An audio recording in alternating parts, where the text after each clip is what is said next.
చెట్టూరు మండలం మేము అంగన్వాడీ వర్కర్స్గా 30 ఏళ్ళ నుంచి అంగన్వాడీ వర్కర్గా పనిచేస్తున్నాము.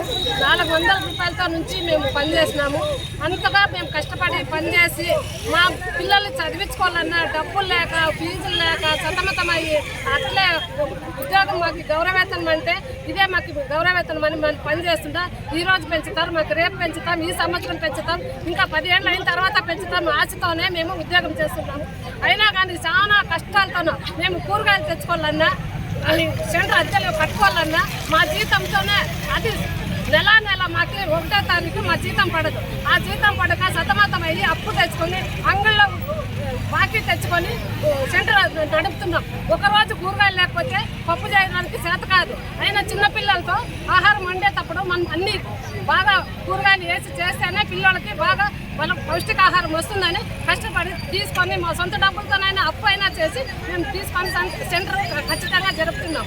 అయినా 40,000 50,000 జీతాలు తీసుకున్న మా తక్కువ జీతంతో అయినా మాకు మనస్తత్వంతో మా సెంటర్ జరుపుతున్నాం.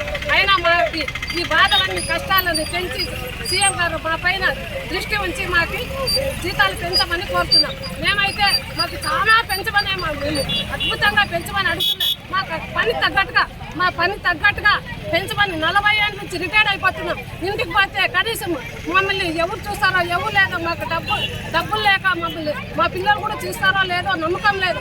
అయినా కానీ మాకు లాస్ట్లో అయినా మాకు గ్రాడ్యుయేటీ ఇస్తే మేము బతికేదానికి ఆస్కారం ఉంది. ఇప్పుడు బీపీ ఉంది, షుగర్ ఉంది, మాకు చాలా బాగలేదు. హాస్పిటల్కి పోవాలన్నా ఇంకోటి పోవాలన్నా మాకు డబ్బు అయితే చాలా ఇబ్బందికరంగా ఉంది. డబ్బు పరిస్థితి మా ఆలోచనలో మాకు సీఎం గారు ఆలోచించాలి. మాకు కష్టానికి మాకు పని వేతనం ఎంత పెంచాలో అంతే పెంచినాము. అయినా మాకు పెద్ద కోరిక ఏం కోరలేదు. మేము మాకు ఈ కష్టానికైనా పెంచండి. మా పిల్లలు చిన్నపిల్లల్ని మేము భవిష్యత్తులోన వాళ్ళు తీర్చిదిద్దాలన్నా మా అంగన్వాడీ కేంద్రాల్లోనే మేము రికార్డ్స్ రాపిస్తున్నాం. ఆ పిల్లలకి ఏం చదువు కావాలన్నా వాళ్ళు ఎట్లా ఎదగాలన్నా వాళ్ళ క్రమశిక్షణలో ఉండాలన్నా ఆ పిల్లలు వర్క్ బుక్స్ రాపిస్తున్నాము. ఏబీసీలు గుర్తుపడగలుగుతున్నారు, ఆ పిల్లలు చదవగలుగుతున్నారు. నా సెంటర్లోనే ఒక పాప IAS అవుతుందేమో అంత టాలెంట్ ఉంది. అయినా కానీ 1వ తరగతి పోతానే 2వ క్లాస్లో చదివే పదాలన్నీ చదువుతా ఉంది నా సెంటర్లోనే. అయినా మేము కష్టపడితేనే ఆ పాప ఆ స్థాయికి వచ్చింటుంది అని మీరు ఆలోచించండి. అయినా కావాలంటే ఆ పాపను తెచ్చి నేను చూపిస్తాను నిదర్శనంగా.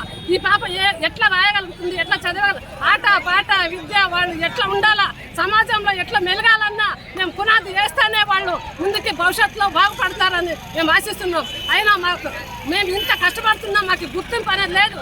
మీరు ఏమంటారు, మీరు గవర్నమెంట్ ఉద్యోగస్తులు అంటారు. అయినా మాకు 18,000 డబ్బులు ఇవ్వాలంటే మీరు అర్హులు కాదంటున్నారు. అయినా సచివాలయం చుట్టూరు తిరిగి లాస్ట్కి ఉక్కు చేతులతో మేము ఊరికైపోయినాం. మాకు ఎంత బాధాకరంగా ఉందో, మాకు జీతమో పడదు, సంక్షేమ పథకాల్లో ఉందో మాకు. అయినా మాకు చాలా ఇబ్బందికరంగా ఉంది. మమ్మల్ని ఇప్పటికైనా క్షమించి మా గౌరవాన్ని పెంచాలని సీఎం గారిని కోరుతున్నాం సార్. 19 రోజులు మేము అన్ని మండలాల్లో ఏపీలో అంతా అంగన్వాడీ వర్కర్లు 19 రోజులుగా ఎండలో కూర్చొని అన్నం లేక నీళ్ళు లేక సమ్మె చేస్తున్నాం. అయినా మేము కూడా ఒక గౌరవంగా ఒక ఆడవాళ్ళు వీళ్ళు స్త్రీలు అన్ని గౌరవించి మేడం గారు వచ్చి బయటికి మమ్మల్ని సంహరించాలిగా కోరుతున్నాం.